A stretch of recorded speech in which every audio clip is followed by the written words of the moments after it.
बिस्मिल्लाहिर्रहमानिर्रहीम, अस्सलाम वालेकुम। Welcome to news tonight with Nimra Abbasi. तारीख के सफ़हात में कुछ दिन ऐसे होते हैं जो कौमों की तकदीर बदल देते हैं और मार्का हक पाकिस्तान की तारीख का वो चैप्टर है जिसने दुश्मन के नापाक अज़ाइम को हमेशा के लिए खाक में मिला दिया। इस कहानी का आगाज़ 22 अप्रैल 2025 बरोज़ मंगल को हुआ, जब दुश्मन ने अपनी रिवायती मक्कारी का मुजाहिरा करते हुए पहलगाम के मकाम पर एक झूठा ऑपरेशन रचाया और बगैर किसी सबूत के पाकिस्तान पर इल्ज़ामात की बौछार कर दी गई। अगले 14 दिन तक पाकिस्तान ने इंतहाई ज़ब्त और तहम्मुल का मुजाहिरा किया, आलमी बरादरी को अमन की दावत दी, लेकिन दुश्मन उसे हमारी कमज़ोरी समझ बैठा। इस दौरान सिंतास मुआहदे की खिलाफ वर्जी करते हुए हमारा पानी रोकने की धमकियां भी दी गईं और सरहदों पर जंग के बादल गहरे होने लगे। सब्र की ये इंतहा 7 मई 2025 बरोज़ बुध की उस हौलनाक रात को ख़त्म हुई जब मक्कार दुश्मन ने अंधेरे का फ़ायदा उठाते हुए पाकिस्तान की सिविलियन आबादी पर मिसाइल्स दागे और 36 मासूमों का खून बहाया।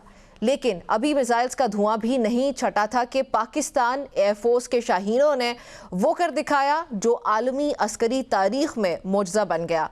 उस रात फ़ज़ाओं में एक ऐसा मुकाबला हुआ जिसने जदीद जंग के तमाम तसव्वुरात बदल दिए। पाकिस्तान ने सिर्फ चंद घंटों के अंदर दुश्मन के 6 जदीद तरीन राफेल तैयारों को फ़ज़ा में ही राख कर दिया। दुनिया हैरान रह गई जब इस फ़ज़ाई मार्के का स्कोर 6-0 रहा, 6-0 रहा, यानी दुश्मन के 6 बेहतरीन जहाज़ तबाह हुए, जबकि पाकिस्तान का एक भी तैयारा या पायलट ज़ख्मी तक ना हुआ। इस 6-0 की फतह ने साबित कर दिया कि बरतरी महंगे हथियारों से नहीं बल्कि ईमानी जज्बों से हासिल होती है। 10 मई 2025 बरोज़ हफ्ते की इस मुबारक सुबह को इसका फैसला हुआ जब पूरी कौम नमाज फजर के बाद अपने रब के हुजूर सरबसजूद थी। तब पाकिस्तान की मुसल्लह अफवाज ने ऑपरेशन बुनियान मरसूस का आगाज़ किया। चंद ही घंटों के अंदर पाकिस्तान के गाजियों ने दुश्मन की 26 अहम तरीन फौजी तंसीबात को निशाना बनाया। श्रीनगर, जम्मू और पठानकोट के फ़ज़ाई अड्डे मफलूज कर दिए गए और वो S-400 मिसाइल सिस्टम जिन पर दुश्मन का बड़ा नाज था वो पाकिस्तान के जुर्रतमंदाना हमलों के सामने रेत की दीवार साबित हुए। दोपहर होते हुए दुनिया ने देखा कि ताकत का तवाज़ुन बिल्कुल बदल चुका था और वो दुश्मन जो इस वक्त तक जंग की धमकियां दे रहा था वो अब आलमी ताकतों के सामने गिड़गिड़ा कर सीज़ फायर की भीख मांग रहा था। तो फिर ऐसे में हम क्यों ना कहें कि हक आ गया और बातिल मिट गया। बेशक बातिल मिटने ही वाला है। 10 मई की शाम जब तोपें खामोश हुईं तो दुनिया को पैगाम मिल चुका था कि पाकिस्तान की तरफ उठने वाली हर मैली आंख फोड़ दी जाएगी और हर वो हाथ तोड़ दिया जाएगा जो हमारी खुददारी पर हमला आवर होगा। आज जब हम इस मार्के की सालगिरह मनाते हैं तो ये दिन हमें याद दिलाता है कि हम एक जिंदा कौम हैं जिसका दिफा नाकाबिल तस्खीर है और जिसके बेटे आज भी सरहदों पर अपनी जानों के नजराने देकर इस परचम की सरबलंदी की हिफाजत करते हैं। ये मार्का सिर्फ एक फतह नहीं बल्कि आने वाली नस्लों के लिए गैरत और बका की एक अजीम मशअल राह भी है। इसी तारीखी फतह की पहली सालगिरह के मौके पर आज 7 मई 2026 को DGISPR लेफ्टिनेंट जनरल अहमद शरीफ चौधरी साहब ने एक अहम प्रेस कॉन्फ्रेंस भी की। इस मौके पर उनके हमरा पाक बहरिया और पाक फ़ज़ाइया के सीनियर हुकाम भी मौजूद थे। DGISPR ने जहां मार्का हक की यादें ताज़ा करवाईं, वहीं पर खित्ते की हालिया सूरत हाल पर भी कुछ बातचीत हुई। ख़ासतौर पर ईरान के हवाले से खुसूसी गुफ्तगू हुई। उन्होंने वाज़ेह किया कि पाकिस्तान ने ईरान और अमरीका के दरमियान कशीदगी कम करने और मज़ाकरात की बहाली के लिए एक कलीदी सालिस यानी कि एक मीडिएटर का बहुत इंपॉर्टेंट रोल प्ले किया है ताकि खित्ते को किसी भी नई जंग से बचाया जा सके। और ये मैं नई जंग नहीं बल्कि वर्ल्ड वॉर 3 का यहाँ पर जिक्र करूंगी जिसे पाकिस्तान ने बचाने में बहुत इंपॉर्टेंट किरदार अदा किया। उन्होंने साथ ये भी इस उम्मीद का इजहार किया कि पाकिस्तान की इन सिफारती कोशिशों के नतीजे में जल्द एक पायदार अमन मुआहदे जो है वो पा सकता है। DGISPR साहब ने 2 टोक अल्फाज में कहा कि पाकिस्तान अपने ब्रदर इस्लामिक मुल्क ईरान की खुद मुख्तारी का एहतराम करता है और खित्ते में अमन व इस्तेहकाम हमारी अवलीन तरजीह है। अफवाज पाकिस्तान के तर्जुमान ने आज़म ये भी दोहराया कि पाकिस्तान न सिर्फ अपने दिफा से बखूबी वाकिफ़ है बल्कि खित्ते में क़याम अमन के लिए अपना मौसर किरदार भी जारी रखेगा। یہ آج کا دن بہت امپورٹنٹ ہے، یہ جس طرح سے میں نے منشن کیا کہ ہم اس کو سیلیبریٹ بھی کر رہے ہیں. سو آئی تھنک کہ اس کے موقع پہ اس پہ بات کرنا، اور ابھی تک پاکستان نے ایک سال کے اندر کیا کیا کھویا، کیا پایا، اور جبکہ ہمارا جو دشمن ہے ہمیشہ سے بھارت، اس نے اس سال کے اندر کیا کیا پایا اور کیا کھویا، کیونکہ بظاہر تو بھارت ابھی بھی یہ کہتا ہے کہ ان کا آپریشن سندور 2.0 ابھی بھی جاری ہے. جی، اب ان تمام تر معاملات پہ بات کرنے کے لیے پروگرام میں مجھے جوائن کر رہے ہیں اسکواڈرن لیڈر ریٹائرڈ علی حمزہ صاحب، ساتھ جوائن کر رہے ہیں کموڈور ریٹائرڈ وجی الحسن صاحب، اور ایم نیوز کے اینکر مختوم شہاب الدین نے بھی مجھے پروگرام میں جوائن کیا. آپ سب کا مجھے جوائن کرنے کے لیے بہت شکریہ. علی، آپ کی طرف آؤں گی. مارکہ حق کے تناظر میں ہم نے دیکھا کہ فضائیہ نے ہلکے اور پھرتیلے طیاروں کا استعمال کیا. جدید جنگی فریم ورک کی اگر میں بات کروں تو ہائی لو مکس فارمیشن، یعنی کہ مہنگے بھاری طیاروں اور مقامی جیسے JF-17 ہے. تو یہ جو طیاروں کا امتزاج ہے، ان کا جو ایک مکسچر ہے، وہ ہماری دفاعی لاگت اور کارکردگی کو کیسے متوازن کرتا ہے، اور یہ آپ نے کس طرح سے اس کو دیکھا پچھلے سال بنیان مرصوص کے دوران بھی؟ بسم اللہ الرحمن الرحیم. السلام علیکم جی. سب سے پہلے تو بہت بہت شکریہ، آپ نے مجھے اپنے پروگرام میں بلایا، اور آپ نے جو سوال کیا ہے وہ اسپیشلی جیسے پاکستان ہے کہ ہم اب great powers USA China Russia کی طرح تو نہیں ہے، تو ہمیں اپنی اکانومی کو دیکھ کے ڈیسیجنز لینے ہوتے ہیں.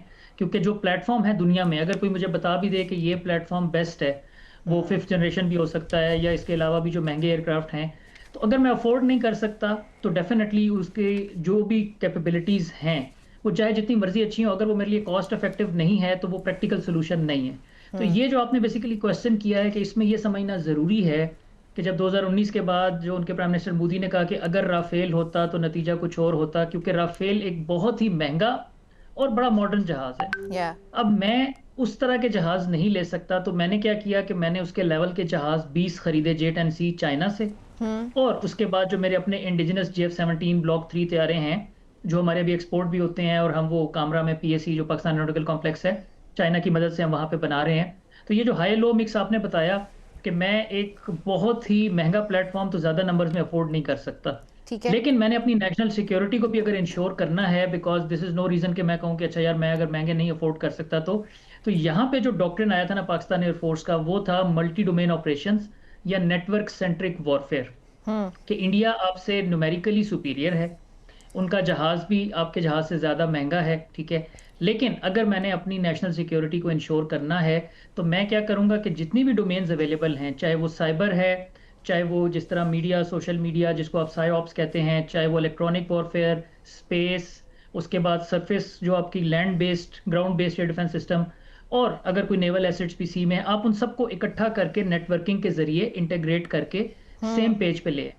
تو اب بے شک آپ کا جو پلیٹ فارم ہے وہ ہائی لو مکس کے ساتھ اگر آپ کو آن پیپر نظر آ بھی رہا ہے کہ یار پاکستان ایئر فورس اور انڈین ایئر فورس میں آن پیپر اگر آپ کسی کو بھی دکھائیں گے تو وہ کہے گا نہیں یہ شاید رافیل والے کا پلہ بھاری ہے، لیکن اللہ کے فضل و کرم سے جو ریزلٹ ہے آج سب کے سامنے وہ 8 نیل اور 4 رافیل اور اس کے علاوہ بھی جو جہاز سارے ہم نے گرائے، تو اب 1 سال الحمدللہ اس کا کمپلیٹ ہو گیا. اور ابھی تک جو وہ انڈینز جو ہیں وہ میں ان سے یہی ہمیشہ کہتا ہوں کہ یار ہمیں بے شک نہ دکھاؤ، بٹ آپ کے جو اپنے لوگ ہیں اور راہل گاندھی یا اس کے علاوہ جو آپ کا اپنا میڈیا، انٹرنیشنل میڈیا، ہم 1 سال سے کہہ رہے ہیں کہ بے شک جو وہ فالس فلیگ آپریشن تھا کچھ دکھا آپ دیں، اس کی انکوائری کروا لیں، ہاں، یا آپ اس کی انڈیپینڈنٹ میڈیا سے ہم اپنے جہاز دکھا دیں گے کہ الحمدللہ ہمارا کوئی ایسٹ لاس نہیں ہوا، آپ کے کلیمز غلط ہیں، اور ٹھیک ہے، آپ اپنے دکھا دیں. ٹھیک تو ہے. یہ اچھا، 1 سال اب پورا ہو گیا. 1 سال پورا ہو گیا اور کچھ بھی ہمیں دیکھنے کو نہیں ملا. کموڈر صاحب، یہ کتنی بڑی بات ہے کہ 1 سال پورا ہو چکا ہے، ہمارا جو دشمن ہے وہ کلیم کرتا رہا بارہا کہ ہم نے اتنا نقصان کیا پاکستان کا، ٹیرر ہائیڈ آؤٹس ہیں پاکستان کے اندر، وہاں پہ ٹریننگ کیمپس ہیں، ٹیررزم وہاں پہ فروغ پا رہا ہے، اس لیے ہم نے ان کو بہت پریسیجن کے ساتھ ٹارگٹ کیا، لیکن آج تک ہمیں کوئی اس کا جو ہے وہ ثبوت نہیں ملا، اور پاکستان تو آج سیلیبریٹ کر رہا ہے مارکہ حق کو. جی بہت شکریہ نگا. دیکھیں 1 سال گزر گیا اور اب انڈیا کے جھوٹ جو ہیں وہ انڈین پبلک بھی خود ایکسیپٹ نہیں کر رہی، پوری دنیا اس کو ایکسیپٹ نہیں کر رہی. اور انڈیا کا وہ جو نیریٹو تھا، جیسے کہ DGIS پر فرما رہے تھے کہ جو پاکستان کو وہ ہمیشہ سورس آف ٹیررزم کے طور پہ پورٹری کرنا چاہ رہے تھے، وہ مکمل طور پہ فلاپ ہو چکا ہے. ایک اور بات اس میں یہ ہے کہ انڈیا جو ہے اب ان کا جو فلمی نیریٹو بھی ہے اور جو ان کی پولیٹکس بھی ہے، اس میں پاکستان ایک انگریڈینٹ فیکٹر بن چکا ہے. انڈین پولیٹکس، انڈین میڈیا اگر ان کے پاس پاکستان نہ ہو تو وہ ان کے پاس اور کوئی چیز ہے نہیں بتانے کے لیے. تو اس لیے پاکستان کا ذکر اس میں وہ بار بار ہوتے رہتا ہے. لیکن الحمدللہ یہ جو آپریشن بنیان و مرصوص ہے یا آپریشن مارکہ حق ہے, اس میں آپ دیکھیں کہ تینوں افواج نے ایک سینرجی کا ثبوت پیش کیا. اس میں ہر ڈومین میں, چاہے وہ نیگوسیشنز والی بات ہو, چاہے وہ ایئر ڈومین کو, خیر سب نے ہی دیکھا تھا کہ پاکستان ایئر فورس نے کتنا خوبصورتی کے ساتھ اور کتنا جرأت مندی کے ساتھ مقابلہ کیا اس میں. اور جو میڈیا کے اوپر بھی جو ان کی ریپرزنٹیشن ہو رہی تھی, اور میڈیا میں جو ہمارے جیسا D G I S P R اور باقی دونوں سروسز کے جو ریپرزنٹیٹیو تھے, انہوں نے اپنا جو موقف تھا وہ بہت اچھے طریقے سے بیان کیا. ٹرو. اور اچھے طریقے سے موقف بیان کرنے کا مطلب یہ تھا کہ ان کے پاس سکسیس تھی بتانے کے لیے, اور ان کے پاس سکسیس تھی دنیا کو دکھانے کے لیے.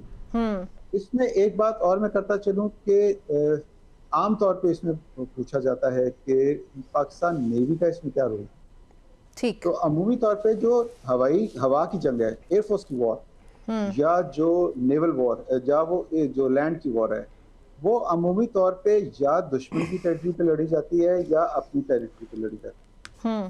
لیکن جو نیول وارفیئر ہے وہ انٹرنیشنل سیز میں ہو رہا ہوتا ہے. اور نیول, چونکہ پاکستان جو ہے وہ اس کی 60% آف پاپولیشن جو ہے وہ around the river Indus locate کرتی ہے, تو لوگوں کو زیادہ سمندر اور سمندر کے بارے میں نہیں پتا. تو اس جنگ میں پاکستان نیوی کا ایک بڑا اہم کردار یہ تھا کہ انہوں نے جو سمندر کی جنگ کے لیے سب سے پہلا کام یہ ہوتا ہے کہ یہ آئیڈینٹیفائی کرنا کہ دشمن کدھر ہے. اس نے اپنی فیلڈنگ کدھر سیٹ کی ہوئی ہے, انہوں نے اپنے یونٹس کدھر ڈپلوائے کیے ہوئے ہیں. تو 4 اور 5 مئی کی درمیانی رات کو پاکستان نیوی نے جو انڈیا کا latest maritime patrol aircraft ہے, جس کو P-8I کے نام سے وہ جانتے ہیں, اس کو ڈیٹیکٹ کیا اور اس کو فورس کیا کہ وہ دم دبا کے ادھر سے بھاگ جائے. ٹھیک ہے ناظرین, گفتگو آپ نے سنی, ایک بریک شامل کرتے ہیں اور جلدی سے واپس آتے ہیں.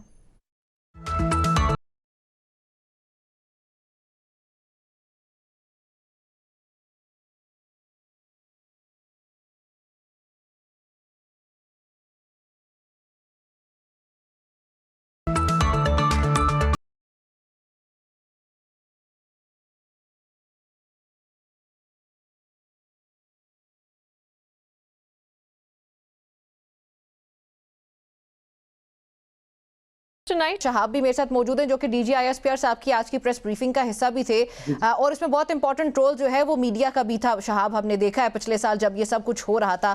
آج کی پریس بریفنگ 1 سال کے بعد, ٹھیک 1 سال کے بعد جب ہوئی, آپ وہاں پہ موجود تھے.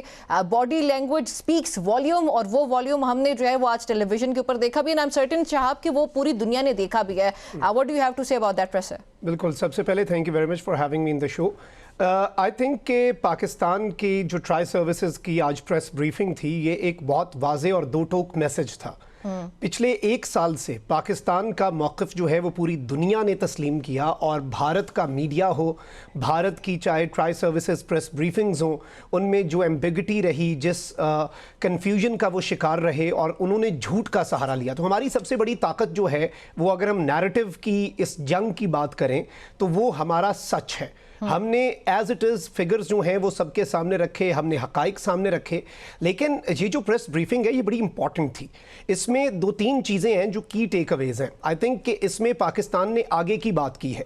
پچھلے 365 دن یہ بڑے امپورٹنٹ ہیں. یاد رکھیے گا کہ جس طرح سے پاکستان ایئر فورس جو ہے اس نے ایک رات میں وہ کامیابی حاصل نہیں کی تھی. سندور آپریشن کی ناکامی یہ ایک رات کا آپریشن نظر تو آتا ہے کہ چند گھنٹے میں ہم نے رافیل گرا دیے, لیکن اس کے پیچھے 4-5 سال کا ایک ویژن تھا.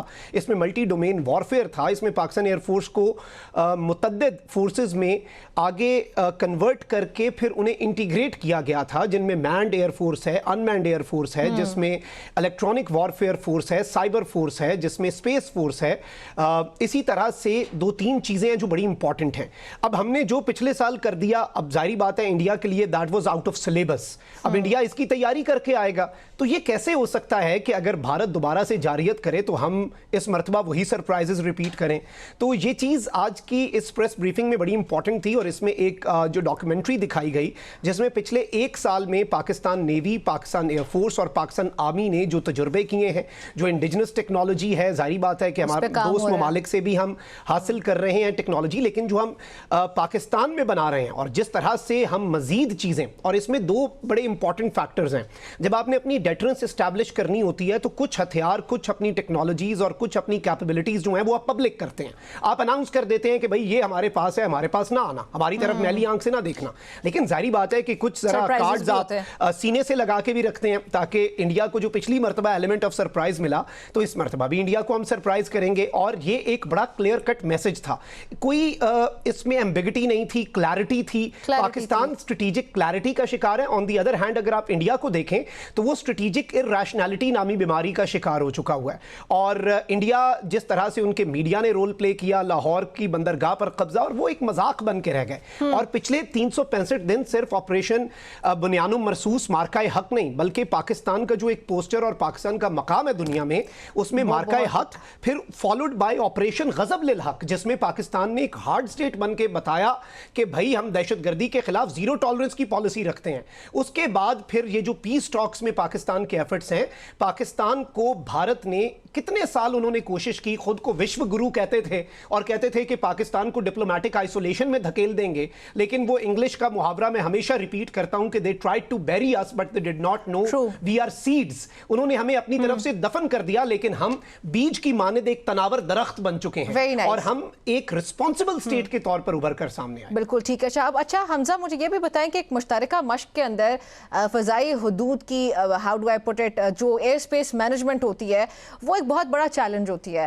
مارکہ حق میں مختلف سیکٹرز کے درمیان ریئل ٹائم ڈیٹا کی منتقلی اور جو سچویشنل اویئرنیس ہے اس کو بہتر بنانے کے لیے کون سے نئے پروٹوکولز استعمال کیے گئے تھے؟ اور جو شہاب بات کریں کہ ایک جو سرپرائز کا ایلیمنٹ تھا، آئی تھنک وہ انہی سب فیکٹرز کے ارد گرد گھومتے ہوئے سرپرائز دیا گیا تھا۔ So how was that done?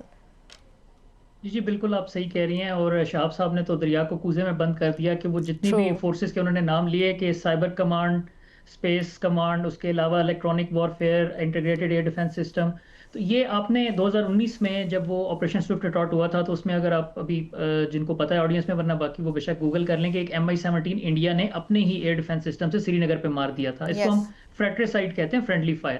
ابھی ایران کی وار کے دوران جو 3 کویتی پائلٹ نے امریکن جہاز مار دیے تھے، تو یہ چیز بڑی کامن ہے کہ during the fog of war آپ خدا نہ خواستہ اپنا فرینڈلی کر کے یا کوئی مڈ ایئر یا اس طرح کی چیزیں ہو جاتی ہیں۔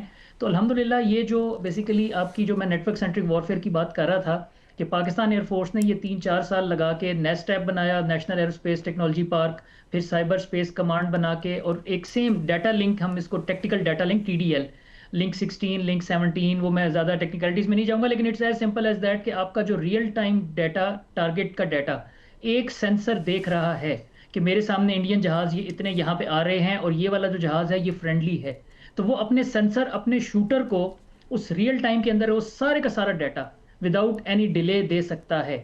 یہاں پہ انڈین ایئر فورس جو ہے وہ اس لیے جو ہے نا، میں نے جیسے پہلے بھی کہا کہ اللہ کے فضل و کرم سے ہم ان سے اس معاملے میں کیوں بہتر ہیں کہ وہ سائز میں بڑے ہوں گے، لیکن اب ان کا جو رافیل ہے وہ فرینچ ایئر کرافٹ ہے، ان کو اس کا سورس کوڈ نہیں مل رہا، وہ اس کی نیٹ ورکنگ نے S-400 اور Su-30 MKI جو ان کے رشین سسٹمز ہیں ان کے ساتھ نہیں کر سکتے۔ تو ان کا ہر پلیٹ فارم جو ہے وہ جو سینسر اور شوٹر کی میں بات کر رہا ہوں کہ وہ انڈین سینسر شوٹر جو کل چین ہے وہ اپنے آئسولیشن میں تھے، ہر سینسر اور ہر شوٹر۔ الحمدللہ پاکستان ایئر فورس کا پوری آپ کے نارتھ سے ساؤتھ تک اور سپیس میں بھی اور گراؤنڈ پہ اور سی میں جتنے بھی سینسرز اور شوٹرز تھے کہ جو ریڈار انیمی کو دیکھ رہا ہے، جو سائبر والا، الیکٹرانک وارفیئر والا الیکٹرانک سگنیچر سے مانیٹر کر رہا ہے، وہ اپنے شوٹرز کو، چاہے وہ J-10C ہیں، چاہے وہ ہمارے جو ایئر ڈیفنس سسٹمز ہیں، چاہے وہ اب کل کو انشاءاللہ فیوچر میں آرمی راکٹ فورس جو کمانڈ بنی اور اس طرح کے مزید جو شوٹرز آہستہ آہستہ آ رہے ہیں، تو اس اسکل چین جب آپ سیم پیج پہ ہوں گے تو اس میں الحمدللہ یہ چیز جو ہے وہ ختم ہو جائے گی۔ اور یہ سننے میں جتنا آسان لگتا ہے ایکچولی یہ ایگزیکیوشن میں یہ اتنا سمپل نہیں ہے، and alhamdulillah, it is a huge achievement by Pakistan Armed Forces. True, बिल्कुल अल्हम्दुलिल्लाह। कमोडोर साहब, आज DGISPR साहब से भी ये सवाल पूछा गया था कि फ़ज़ाई एतबार से तो भारत ने मज़ा चख लिया है, जो पाकिस्तान ने उनकी जो हालत की है वो तो अब उनको ख्वाबों में भी ज़रूर आता होगा, लेकिन अब जो अगला इस चीज़ के खदशे का इजहार किया जा रहा है कि वो बहरी तरफ कुछ जो है वो मिसकैलकुलेशन हो सकती है, कुछ एडवेंचर किया जा सकता है भारत की तरफ से, तो पाकिस्तान उसके लिए किस तरह से प्रिपेयर्ड है? पाकिस्तान तो इसके लिए हमेशा से तैयार है।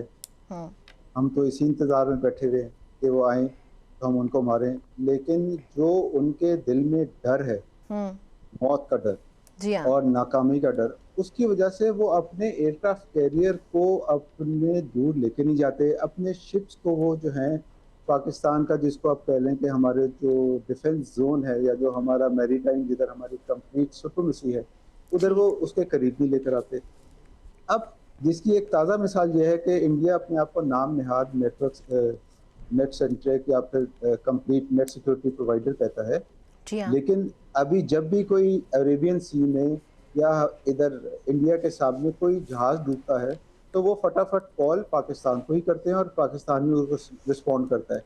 तो इसका मतलब ये है कि पाकिस्तान के पास जो मैरीटाइम डोमेन अवेयरनेस है या ये जानने की सलाहियत कि हमारे समुद्री पानियों में क्या हो रहा है वो भी है, और उसके ऊपर रिस्पॉन्ड करने की भी हमारे पास कंप्लीट सलाहियत है। और ये दुश्मन की इंटेंशन के ऊपर मुनसर है कि क्या हमने उसकी मदद करनी है या हमने उसको हमला करते हैं। तो इसके ऊपर पाकिस्तान ने भी हमेशा की तरह आज भी तैयार है। अच्छा शहाब, सबूत के हवाले से बात होती है, अभी मैंने जो है वो कुछ भारतीय चैनल्स को देखा जिन्होंने ये कहा कि पाकिस्तान की तरफ से जो है ये एक मिस एडवेंचर किया गया था, भारत के ऊपर हमला किया गया, भारत ने वापस जो दहशतगर्दी है उससे निपटने के लिए बहुत काम किया और पाकिस्तान परवान चढ़ाता है दहशतगर्दी को, इस तरह के इल्ज़ाम आयद किए जाते हैं। पाकिस्तान ने उस टाइम जब पहलगाम वाक़या हुआ तो पाकिस्तान ने कहा कि एक न्यूट्रल इन्वेस्टिगेशन होनी चाहिए इंटरनेशनल लेवल पर, पाकिस्तान उसके लिए तैयार है, पाकिस्तान ने अपने डॉसियर्स भी भेजे, पाकिस्तान ने सब कुछ किया। ये भारत ही है जिसने इन्वेस्टिगेशन को आगे नहीं बढ़ाया, तो फिर भारत ने आज तक सबूत क्यों पेश नहीं किए अगर उसका ये मानना है कि पाकिस्तान के अंदर से दहशतगर्दी हो रही है और पाकिस्तान दहशतगर्दी करता है भारत के अंदर? जी बिल्कुल, देखें ये एक बड़ा इंपॉर्टेंट पॉइंट है कि पाकिस्तान की तो ऑफ़र आज भी मौजूद है। पाकिस्तान ने फौरी तौर पर पहलगाम के बाद कहा था कि कोई आपके पास एविडेंस है तो लाएं और हम आपकी तहकीकात में मदद करेंगे। 15 मिनट के अंदर इन्होंने FIR दर्ज करके खुद ही मामला मशकूक बना दिया। और अब भी आप ये देखें कि भारतीय पंजाब में 2 लो इंटेंसिटी ब्लास्ट्स हुए कुछ घंटे कबल, 2 घंटे के अंदर 2 घंटे के मार्जिन पे 2 ब्लास्ट्स हुए, एक BSF के एक ऑफिस के बाहर और एक आर्मी कंटोनमेंट के बाहर। तो उसका फौरी तौर पर इंडियन मीडिया ने खालिस्तानी ग्रुप्स और ISI पर इल्ज़ाम लगाना शुरू कर दिया। लेकिन फिर ऑन द रिकॉर्ड मौजूद है कि भारतीय पंजाब के CM और उनके कैबिनेट मिनिस्टर ने कहा कि हमने पहले देखा कि मोदी ने वेस्ट बंगाल में भी यही किया इलेक्शन जीतने के लिए, अब नरेंद्र मोदी पंजाब में भी ये हरकतें कर रहा है तो इनसे बाज रहे। सेकेंडली, जहाँ तक इंडियन मीडिया का सवाल है कि वो आज भी पाकिस्तान के ऊपर इल्ज़ाम लगा रहे हैं, देखें अब ज़रा हम रैशनल अगर बात करें तो एज पाकिस्तान शायद हम क्योंकि सहाफ़ी होने के नाते तो हम बात करते हैं, लेकिन उससे पहले हम पाकिस्तानी हैं, तो हो सकता है हमारी बात बायस्ड हो सकता है हम एग्जेजरेट कर रहे हों। इंडियन मीडिया जारी बात है वो भी एग्जेजरेट कर रहा होगा। तो हमने ये देखना है ऐसे कॉन्फ्लिक्ट्स के अंदर कि इंटरनेशनल मीडिया या न्यूट्रल मीडिया जो है वो क्या रिपोर्ट कर रहा है। तो उसकी जो रिपोर्टिंग मार्का हक की रही, उसकी जो रिपोर्टिंग आज भी पीस टॉक्स के हवाले से पूरी दुनिया में इस्लामाबाद मरकज़े निगाह है। तो भारतीय मीडिया से और भारत की वो जो नरेंद्र मोदी की हेट आइडियोलॉजी से इंस्पायर्ड अवाम है, उसके लिए सिर्फ इतना ही हमारा मशवरा है, क्योंकि we are actually very concern neighbours, हम बहुत अच्छे हमसाए हैं, हम आपके लिए बहुत कंसर्न हैं। तो हम आपको सिर्फ इतना ही मशवरा देंगे कि आप अपना मीडिया तो देखते रहें, लेकिन कभी भी गलती से आप Al Jazeera, DW, BBC, CNN, Fox News, Russia Today, TRT या किसी भी फॉरेन मीडिया आउटलेट को ना देख लीजिएगा, क्योंकि सच बहुत कड़वा होता है। अगर आपको ज़्यादा मसला हो तो आप धुरंधर देख लें, अगर फिर भी अफाका ना हो तो धुरंधर द रिवेंज 2 आई है वो देख लें। It is already in the cinemas और इसकी बॉक्स ऑफिस कलेक्शंस भी बहुत अच्छी हैं, तो उन्हें इंक्रीज करें। और अगर एयरफोर्स का एपिसोड देखना है तो there is this movie Fighter, ये हमारी इंडियन ऑडियंस के लिए, वो ज़रूर देखें, उसमें आप ज़रूर जीते हैं। बिल्कुल ऐसे ही है, फिल्मों के अंदर तो आप ज़रूर जीते हैं, लेकिन हकीकत के अंदर जो है वो बिल्कुल हक़ाइक़ मुख्तलिफ है। एज शहाब एज प्रोजेक्ट, बहुत शुक्रिया आप सबका मुझे ज्वाइन करने के लिए, हमजा कोमोडोर साहब और शहाब जो ज्वाइन किया। नाज़रीन, गुफ्तगू आपने सुनी, एक ब्रेक शामिल करते हुए जल्दी से वापस आते हैं।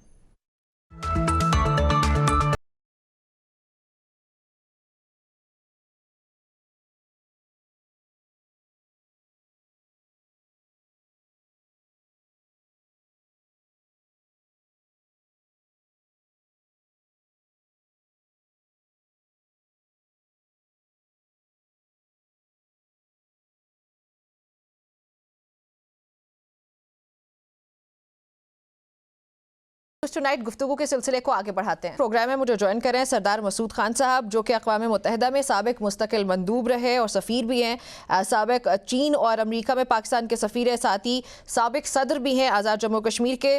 सरदार साहब, बहुत शुक्रिया आपका मुझे प्रोग्राम में ज्वाइन करने के लिए। सर आज DGISPR साहब की जो प्रेस ब्रीफिंग थी, आई एम श्योर कि आपने वो ज़रूर देखी होगी, और आज की प्रेस कॉन्फ्रेंस में उन्होंने पाकिस्तान को खित्ते का नेट सिक्योरिटी स्टेबलाइज़र भी करार दिया। सर, आपकी नज़र में पाकिस्तान और अमेरिका के दरमियान जो मीडिएशन का किरदार पाकिस्तान अदा कर रहा है, वो खित्ते में हमारी इस नई स्ट्रेटेजिक हैसियत को मजीद कितना मुस्तहकम करेगा एट द टाइम जहां पे हम लोग आज 1 साल सेलिब्रेट भी कर रहे हैं मार्का हक का? सबसे पहले तो मैं आज के दिन के हवाले से तमाम शहदा को खराज अक़ीदत पेश करना चाहता हूँ, जिन्होंने अपनी जानों की कुर्बानी दी गुज़श्ता बरस और इस तरीके से पाकिस्तान को महफूज रखा। दूसरा ये है कि जो सिविलियंस मारे गए थे उनके साथ भी जो है मैं इजहार हमदर्दी करना चाहता हूँ, उनके ख़ानदानों के साथ उनकी भी कुर्बानी है पाकिस्तान के लिए। और मैं समझता हूँ कि जो भी कामयाबी हमें मिली थी उसमें हमारे अफवाज पाकिस्तान के इस्तेदाद, कौम की यकजहती, ज़राए इब्लाग की मदद और फिर जो है चाबक दस्ती से जो हमने सफारतकारी की, ये सब कुछ अपनी जगह पे है, लेकिन इसमें मशीयत इज़्दी भी शामिल थी। तो मेरा ख्याल है कि हमारा सब पूरी कौम का सर शुक्र से झुक जाना चाहिए। दूसरी ये है कि जो गुज़श्ता बरस हमें कामयाबी हासिल हुई मार्का हक के ज़रिए, उसकी वजह से हमारे लिए सफ़ारती मैदान में और उसके बाद तिजारती मैदान में, माशी मैदान में बहुत से दरवाज़े खुलना शुरू हो गए। सारी दुनिया ने पाकिस्तान के ऊपर एतमाद करना शुरू कर दिया। फ़ौरी तौर पर हमारे अमेरिका के साथ ताल्लुक़ात बहुत ही अच्छे हो गए, ताल्लुक़ात में गर्मजोशी आई, एक किस्म की एक स्ट्रेटेजिक कोऑपरेशन का आगाज़ हुआ। सऊदी अरब के साथ हमने म्यूचुअल डिफेंस एग्रीमेंट किया और इस तरह और भी कामयाबियाँ पाकिस्तान के हिस्से में आईं। लेकिन जो सबसे बड़ी कामयाबी इस वक्त पाकिस्तान के हिस्से में आई है वो ये है कि पाकिस्तान दुनिया का वाहिद सालिस मुल्क है, यानी इसे दूसरे ममालिक की हिमायत हासिल है। सऊदी अरब की है, मिस्र की है, तुर्की की है, चीन की है, और सारी दुनिया में यूरोपियन काउंसिल हो या रशियन फेडरेशन हो या अक़वाम मुत्तहिदा हो। लेकिन पाकिस्तान एक बहुत नाजुक और हसास ज़िम्मेदारी निभा रहा है और दुनिया को जाने की कोशिश कर रहा है। तो मैं समझता हूँ कि ये जो DGISPR ने कहा है, दुरुस्त कहा है कि Pakistan has emerged as a net stability provider for the region and for the globe. मतलब सिर्फ ये है कि बस के लिए नहीं बल्कि कुर्राए अर्ज़ के लिए इस्तेहकाम की इलामत बन के पाकिस्तान उभरा है। अच्छा सर, हमने पाकिस्तान के किरदार की तो बात कर ली है। प्रेसिडेंट ट्रंप का आज का भी स्टेटमेंट अगर आप देखें तो ही सेड के बहुत पॉजिटिव आउटकम हो सकता है, बहुत जल्द कोई मामला तय पा सकते हैं ईरान और अमेरिका के दरमियान, जबकि दूसरी तरफ ईरान ने कहा कि हम डिस्कशन कर रहे हैं, जो प्रपोजल US का है और ईरान उसके ऊपर अपना जवाब पाकिस्तान के थ्रू आगे भिजवाएगा। सर, आपको क्या लग रहा है, क्या होने लगा आइंदा आने वाले हफ्ते के अंदर?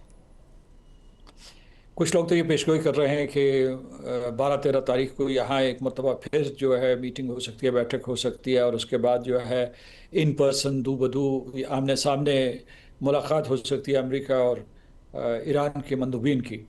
और ये बहुत ही खुशाइंद होगा अगर ऐसा हो जाता है। अगर नहीं भी हो रहा तो मैं समझता हूँ कि सदर ट्रंप के जो बयानात हैं उनके दो पहलू होते हैं। एक तो ये है कि वो जो बाज़ औक़ात ईरान को धमकियाँ दे रहे होते हैं और दूसरे जो है वो खुशखबरी सुना रहे होते हैं। तो इन दोनों का कुछ मकसद होता है, यानी एक तो वो अपने मद्द मुकाबिल फ़रीक से मुखातिब होते हैं, वो उनको ये चॉइस दे रहे होते हैं कि अगर आप डील नहीं करेंगे तो उसके बहुत ख़तरनाक नताइज होंगे। और दूसरी तरफ जो आलमी मंडियों में तलातुम है उसको संभालने की कोशिश कर रहे होते हैं, इसलिए वो मुस्बत बयानात देते हैं।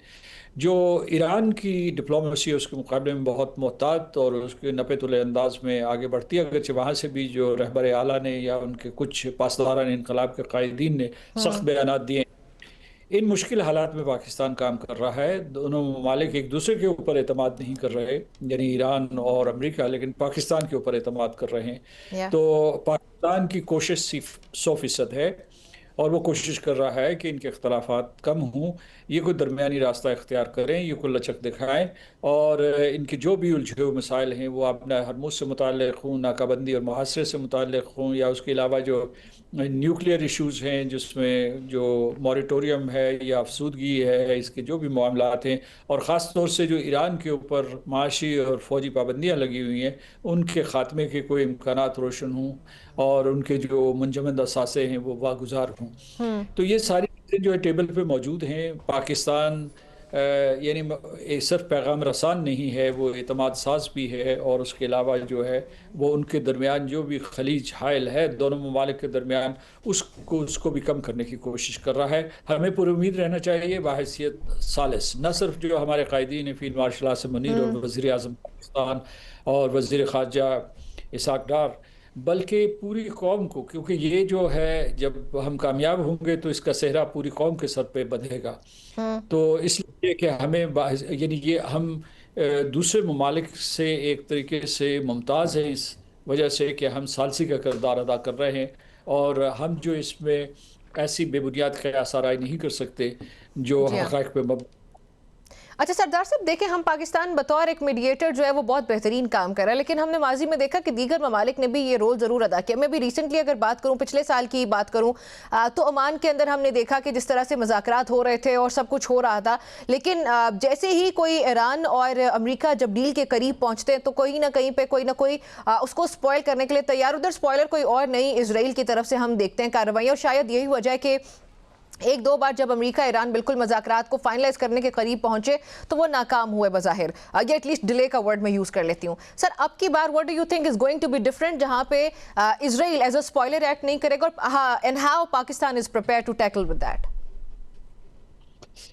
یہ بالکل ایران کو یہ تلخ تجربہ ہوا ہے کہ گزشتہ برس عمان جو ہے، بلکہ اس برس جو ہے فروری میں عمان جو ہے ایک رابطہ کار کے طور پر اور ایک ثالث کے طور پر کام کر رہا تھا، اور گزشتہ برس قطر تھا۔ جی ہاں، قطر، لیکن اس کے باوجود جو ہے قطر حملے کی زد میں آ گیا گزشتہ برس، اور اس مرتبہ جو ہے اگرچہ عمان کے وزیر خارجہ نے ایک تجویز ایران کی طرف سے امریکہ کے حوالے کی تھی، اور ان کی اطلاع کے مطابق انہوں نے جو اکانومسٹ میں ایک آرٹیکل لکھا تھا اس میں انہوں نے شہادت دی تھی کہ امریکہ کے لیے وہ قابل قبول تھی، لیکن اس کے بعد پتہ نہیں کیوں واشنگٹن میں یہ فیصلہ ہوا کہ اسرائیل کے ساتھ مل کر ایران کے اوپر حملہ کیا جائے۔ تو اسی وجہ سے جو تہران کے قائدین ہیں، بالخصوص جو باقر غالباف ہیں، پزشکیان ہیں، یا پاسداران انقلاب ہیں، وہ امریکہ کے اوپر اعتماد نہیں کرتے، اور اس کا وہ بار بار ذکر کرتے رہتے ہیں کہ ایک طرف صدر ٹرمپ کی دھمکیاں ہیں اور دوسری طرف یہ ہے کہ انہیں اس بات پہ اعتبار نہیں ہے کہ مذاکرات کے دوران وہ ایک مرتبہ پھر جنگ ان کے اوپر مسلط نہیں کریں گے۔ لیکن اس وقت جو معروضی حالات ہیں، اور اگر آپ دیکھیں کہ جو امریکہ کی پالیسی ہے، اس کا پاسچر ہے، وہ پاکستان کے ذریعے اس جنگ کو ختم کروانا چاہتا ہے، اور ایران کے ساتھ وہ ہم کلام بھی ہے براستہ بالواسطہ پاکستان۔ تو اس طریقے سے سمجھتا ہوں کہ اس مرتبہ وہ سنجیدہ ہے اور ایسا نہیں کرے گا۔ لیکن صدر ٹرمپ جو ہیں، آپ نے دیکھا ہوگا کہ ایک مرتبہ وہ یہ خبر دیتے ہیں کہ ہم ایک معاہدے کے بہت قریب ہیں، دوسرے وہ کہتے ہیں کہ ایرانی جو ہے ڈیسپریٹ ہیں، تیسری مرتبہ وہ یہ کہہ دیتے ہیں کہ میں پھر ان کو صفحہ ہستی سے مٹا دوں گا۔ ابھی پچھلے 24 گھنٹے میں بھی انہوں نے متضاد بیانات دیے ہیں۔ تو اس صورتحال میں پاکستان پھونک پھونک کر قدم اٹھا رہا ہے، لیکن انتہائی استقامت اور ثابت قدمی سے وہ یہ فرض نبھا رہا ہے، اور میں سمجھتا ہوں کہ وہ اس میں کامیاب ہوگا۔ انشاءاللہ سر، ہم امید کرتے ہیں، دعا بھی کرتے ہیں۔ سر، فوجی قیادت نے ملٹی ڈومین وار میں بھی کامیابی کا ذکر کیا، ڈی جی آئی ISPR صاحب نے بھی۔ کیا آپ کو لگتا ہے کہ ایران کے ساتھ بہتر ہوتے ہوئے سفارتی تعلقات اور سرحدوں پر جو ہے وہ امن سے پاکستان کے لیے پاک ایران گیس پائپ لائن جیسے معطل منصوبوں کو دوبارہ شروع کرنے کا موقع ملے گا؟ ہمیں کوشش بھی کرنی چاہیے، دعا بھی کرنی چاہیے کہ امریکہ اور ایران کے درمیان تعلقات بہتر ہوں، اور اس کی ایک وجہ تو یہ ہے کہ یہ خطے میں امن و سلامتی ہوگی، اور اس کے علاوہ جو خلیجی ریاستیں جس عذاب سے، جس قیامت سے گزر رہے ہیں، وہ بھی ختم ہو جائے گی۔ ایران کے لوگوں کو بہت فائدہ ہوگا کیونکہ ان کی आबादी के ऊपर शदीद बमबारी हुई है, तकरीबन 21,000 हमले हुए। लेकिन पाकिस्तान को देखिए अभी जो है इस जंग के दौरान भी पाकिस्तान ने उनका जो फंसा हुआ कार्गो था या जो ऑयल शिपमेंट्स थी जो कोई तकरीबन 3,000 के करीब जहाज़ कराची में लंगर अंदाज थे जो अपना हरमूज से अंदर नहीं जा सकते थे, उनको ईरान की बंदरगाहों पे जाना था, तो पाकिस्तान ने खुश्की के ज़रिए कोई जो और जो पाकिस्तान ईरान की बॉर्डर है उसके ज़रिए ईरान को पहुंचाई है। तो एक तो ये, लेकिन दूसरा ये है कि ईरान जो है अपनी तरफ की ईरान पाकिस्तान गैस पाइपलाइन के ऊपर जो इंफ्रास्ट्रक्चर उसने बनाना था, बिल्ड करना था, वो कर चुका है। अब अगर ये छूट मिल जाती है, ईरान के ऊपर माशी पाबंदियाँ अगर ख़त्म हो जाती हैं, तो हम तेज़ी से अपना हिस्सा मुकम्मल करेंगे, वो भी जुज़वी तौर पर कुछ मुकम्मल हुआ है, तो पाकिस्तान को एक बहुत बड़ी सहूलत मुयस्सर आएगी Inshallah, inshallah. Sir, now let's talk about Marka-e-Haq. We are going to talk about Operation Bunyan Marsoos. Sir, 1 साल मुकम्मल हो चुका। मैंने अपने प्रोग्राम के इंट्रो में ज़रूर बताया कि पाकिस्तान ने क्या पाया, क्या खोया, मार्का-ए-हक क्या था, ऑपरेशन बुनियान मरसूस क्या था। सर, आपकी नज़र में पाकिस्तान ने क्या पाया, क्या खोया, भारत ने क्या पाया, क्या खोया? देखिए, पाकिस्तान ने गुज़श्ता बरस ये साबित किया कि उसकी जो डिटेरेंस की मुदाफ़ियत की सलाहियत है वो मुकम्मल है और काबिल यकीन है, जैसे कहते क्रेडिबल है। यानी ये कि उसमें कोई किसी किस्म की कुछ होल नहीं थी, कोई कमज़ोरी नहीं थी। और DGI SPR जिनका आपने हवाला दिया उन्होंने सही किया है कि ये मल्टी डोमेन वॉरफेयर था, जिसमें जो ट्रेडिशनल एसेट्स इस्तेमाल नहीं हुए या ट्रेडिशनल प्लेटफॉर्म्स इस्तेमाल नहीं हुए, अगरचे जो है फ़िज़ाइया ने एयरक्राफ्ट इस्तेमाल किया, हमारी ज़मीनी जंग भी हुई, तोपखाने भी इस्तेमाल हुए और इसी तरीके से बहरी मैदान में हम तैयार थे।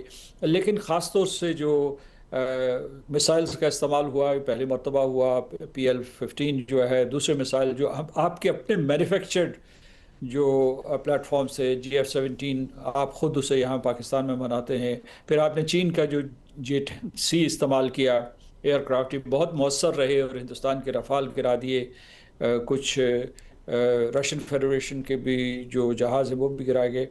और बिलखसूस जो हमारी कामयाबी रही है वो इंटेलिजेंस में रही है, उसके बाद जो है साइबर के डोमेन में रही है और ड्रोन्स, ये सारी की सारी बहुत ही मौसर रही है। तो ये मल्टी डोमेन थी। मैं ये कहता हूँ कि हमने अस्करी तारीख़ में एक नए बाब का इजाफ़ा किया है और मेरा ख़्याल है कि माहिरीन इसका मुताला करेंगे। वॉरफेयर का यानी मॉडर्न वॉरफेयर का हमने जो है एक तनाजुर तब्दील कर दिया है। तो उसके साथ साथ ये भी हुआ था कि हमें जो है सफारती मैदान में बहुत कामयाबी हासिल हुई। पाकिस्तान ने सफारतकारी के आदाब को मलहूज़ रखते हुए अमेरिका का शुक्रिया अदा किया, सदर ट्रंप का शुक्रिया अदा किया, जिसकी वजह से हमारे ताल्लुकात बहुत ही बेहतर हो गए और यानी अमेरिका और पाकिस्तान के ताल्लुकात बहुत बेहतर हो गए। और उसके बाद ये है कि इसी तरीके से ज़राए इब्लाग के मैदान में तमाम पाकिस्तान के टेलीविज़न नेटवर्क्स ने बड़ी ज़िम्मेदारी का सबूत दिया और सदाकत पे ख़बरें नशर करते रहे और उसमें किसी किस्म की जो है मेलोड्रामेटिक स्टोरीज़ जैसे कि हिंदुस्तानी मीडिया सुना रहा था वैसे नहीं सुनाई। और आखिरी मेरा ख्याल फतह ये थी कि पाकिस्तान बैनुल-अक़वामी क़ानून के दायरे में रहा। उसने अक़वाम मुत्तहिदा के चार्टर के आर्टिकल 51 के तहत अपना दिफा किया। हिंदुस्तान ने जाहरियत की, उसने जो है अक़वाम मुत्तहिदा के चार्टर और तमाम बैनुल-अक़वामी क़वानीन को मसलते हुए, बाला ताक रखते हुए पाकिस्तान के ख़िलाफ़ बिला जवाज़ जाहरियत की। तो ये ख़ुतवात हैं जो पाकिस्तान के हिस्से में आई। एक और चीज़ जो मैं कहना चाहता हूँ, गुज़श्ता बरस जो है आपने देखा होगा कि उस वक्त ये सूरत हाल थी कि जो प्राइम टाइम टेलीविज़न प्रोग्राम्स थे वो पाकिस्तान के अंदर इख्तलाफात का जिक्र कर रहे थे, लेकिन जो ही ये जंग शुरू हुई तो दुनिया ने देखा कि पाकिस्तानी कौम मुत्तहिद है और पॉलिटिकल लीडरशिप यूनाइटेड है सर, वो अपने इदारों के साथ खड़ी है। उनको शायद लग रहा था कि पाकिस्तान के अंदर जो पॉलिटिकल इंस्टेबिलिटी है उसका इस्तेमाल किया जा सकता है, लेकिन when it comes to the safety and security of a country, to the sovereignty of the country, तो सब यूनाइटेड थे और वो मेरे ख्याल में उनके लिए सबसे बड़ा शौक था। जी बिल्कुल, क्योंकि ऐसे मिसाली इत्तेहाद का मुज़ाहरा किया। बुनियान मरसूस जो है बिल्कुल उसको हमने डेमोन्स्ट्रेट करके दिखाया, न सिर्फ जो है अस्करी मैदान में बल्कि जो है कौमी यकजहती के ज़रिए। तो अस्करी एतबार से भी और सिफारती एतबार से भी पाकिस्तान की जीत, सफारती एतबार से। इसमें मैं थोड़ा सा एक इजाफा करना चाहता हूँ जी, कि प्लीज। उसके हमें डिविडेंड्स हासिल हुए, और वो डिविडेंड्स जो थे जिसकी वजह से पाकिस्तान ये जो बेमिसाल रोल अदा कर रहा है, ये उसी का एक सिलसिला है, तसलसल है, क्योंकि पाकिस्तान ने बड़े जहानत और फतानत के साथ एक फॉरेन पॉलिसी चलाई, तमाम कैपिटल्स में अपना असर रसूख पैदा किया। फिर जो है बोर्ड ऑफ पीस में शामिल हुआ पाकिस्तान, सऊदी अरब के साथ हमने जो है स्ट्रेटेजिक डिफेंस एग्रीमेंट किया, और फिर इस तरीके से पाकिस्तान का क्लाउट बढ़ता चला गया। और फिर जो है उसका ये नतीजा हुआ कि अमेरिका ने हमारे ऊपर एतमाद किया, सारी दुनिया ने हमारे ऊपर एतमाद किया, और बल्कि तहसीन और तहनीत के पैगामात हमें भेजे। तो इस मैं ये समझता हूँ कि ये पाकिस्तान एक आला मकाम पे है। हमें सिर्फ ये है कि हमारे सामने चैलेंजेस भी हैं। आज जब हम मार्का हक की बात कर रहे हैं तो चैलेंजेस ये हैं कि हम जो है अपनी मईशत को मजबूत करें, टेक्नोलॉजी में मज़ीद सरमायाकारी करें, और जो ह्यूमन कैपिटल है जी। उसको तेज रफ्तारी से बढ़ाएं, क्योंकि ये जंग जो है ख़त्म नहीं हुई। बकौल हिंदुस्तान के और उनके जो नेता हैं वो ये कहते हैं कि इसे मुअत्तल किया गया है, वो ऑपरेशन दोबारा शुरू करेंगे। पाकिस्तान बल्कि उनका ऑपरेशन 2.0 जारी है सर, वो तो कहते हैं ऑपरेशन सिंदूर। पाकिस्तान चाको चौबंद है और हमले के लिए तैयार है, लेकिन उन्होंने एक दहशत हमें मगरबी सरहद से भी फैलाई हुई है हमारे खिलाफ, जी और हाँ। उसका भी हम मुकाबला कर रहे हैं। अच्छा सरदार तो साहब, बेशक हम जी। लोग तैयार हैं, हर दम हम तैयार हैं सर। अभी कुछ देर पहले मैं एनडीटीवी इंडिया के बहुत मारूफ कुछ चैनल्स भी देख रही थी। उन साहब ने ये कहा कि जो टेरर हाइड आउट्स हैं, इंडिया ने बड़ी प्रिसीजन के साथ उनको अटैक किया पहलगाम वाक़े के बाद, और बहावलपुर के अंदर, मुजफ्फराबाद और दीगर शहरों में जहाँ पे टेरर हाइड आउट्स हैं भाई जैश मोहम्मद वगैरह के, उनको सिर्फ टारगेट किया गया है। तो सर इसको, इस नैरेटिव को फाइट करने के लिए जाहिर पूरी दुनिया जानती भी है, पाकिस्तान ने बहुत काम भी किया है, लेकिन ये भारत अपनी हरदर्मी से बाज क्यों नहीं आ रहा? देखिए, वो हमेशा सिविलियंस को निशाना बनाते हैं, गलत इल्ज़ाम धरते हैं और उसको साबित नहीं कर सकते। और वहाँ एक ऐसा कल्चर बन गया है कि आप जब झूठ बोलें और वो जनता उसे कबूल करने के लिए तैयार ना हो, या बैन अवी उसे कबूल करने के लिए तैयार ना हो, तो आप बाद में एक फ़िल्म बना लें। यानी वो उड़ी के सिलसिले में बोली, पुलवामा के सिलसिले में बनाएंगे, पहलगाम के सिलसिले में बनाएंगे, तो वो फिल्म बनाते। मैं आपको बताता हूँ कि मैं 6 और 7 की दरमियानी शब मुजफ्फराबाद में मौजूद था जब बमबारी हुई, शदीद बमबारी हुई। अच्छा। और दूसरे दिन में जो है बिलाल मस्जिद में गया जहाँ जिससे शहीद किया गया था, तो वहाँ कोई तकरीबन 2 लोग शहीद हुए, 2-3 लोग शहीद हुए। उसमें इमाम मस्जिद थे, और वो एक जो है बिल्कुल ये मैं नहीं कह सकता कि वो वीरान मस्जिद थी, लेकिन मतलब ये है कि वो बड़ी मस्जिद नहीं थी, और उसमें एक छोटी मस्जिद में उनका ये दावा होता है ना कि वहाँ तरबियत गाह है और उसके अलावा वहाँ ट्रेनिंग दी जा रही है, वहाँ तो मतलब गाड़ी गुजरने की जगह नहीं थी। और दूसरा ये है कि वहाँ एक बच्ची जो थी टीनेजर, उसको एक शैपनर लगा था जिसकी वजह से हॉस्पिटलाइज हो गई थी। खुदा के शुक्र की वजह से, खुदा ताला की मदद से वो बच गई थी बच्ची, लेकिन 3 वहाँ शहीद हुए थे। इसी तरीके से बहावलपुर का आप देखें तो उन्होंने मासूम बच्चों को मारा है और सिविलियंस को मारा है, और ये वो को मुबारकबाद देते हैं कि सिविलियंस को कत्ल करने के बाद अपने आप को मुबारकबाद देते हैं कि उन्होंने फतह हासिल की। फतह तो पाकिस्तान को हासिल हुई, उनकी ज़िल्लत और हज़ीमत हुई, और सारी दुनिया ने तमाशा देखा। बेशक। सरदार मसूद खान साहब, सर आपने मुझे ज्वाइन किया, बहुत शुक्रिया आपका मुझे प्रोग्राम में ज्वाइन करने के लिए, मेरे लिए वक्त निकालने के लिए। नाज़रीन, मार्का हक की जो दास्तान है वो हमें सिर्फ फतह की खुशी नहीं सुनाती, बल्कि ये हमें एहसास भी दिलाती है कि आज़ादी अल्लाह ताला की कितनी बड़ी नेमत है, आज़ादी की कीमत क्या होती है और उसे बरकरार रखने के लिए कैसी कुर्बानियाँ देनी पड़ती हैं। पाकिस्तान ने हमेशा अमन का अलम ही बुलंद किया, लेकिन जब भी हमारी खुददारी को चैलेंज किया गया तो हमने वो कर दिखाया जिसकी तवक्को दुश्मन ने शायद कभी ना की हो, कभी शायद ख्वाब में भी ना सोचा हो। अब जाते जाते मैं चाहती हूँ कि आप DGISPR साहब की इस तारीखी प्रेस कॉन्फ्रेंस को एक बार फिर जहन में ताज़ा करें, जिसने मार्का हक से पहले ही दुश्मन के दिलों में हैबत बिठा दी थी। वो अल्फाज जो आज भी हर मुहिब्बे वतन के खून को गरमा देते हैं कि आप अब सिर्फ हमारे जवाब का इंतज़ार करें। उस प्रेस कॉन्फ्रेंस के बाद पूरी दुनिया ने देखा कि पाकिस्तान कौन है, उसकी फ़ौज क्या है और उसकी आवाम का जज्बा क्या है। मार्का हक की ये यादें हमें हमेशा मुत्तहिद और बेदार रखेंगी। आज के न्यूज़ टुनाइट में इतना ही, इजाज़त भी दीजिए। अल्लाह हाफ़िज़।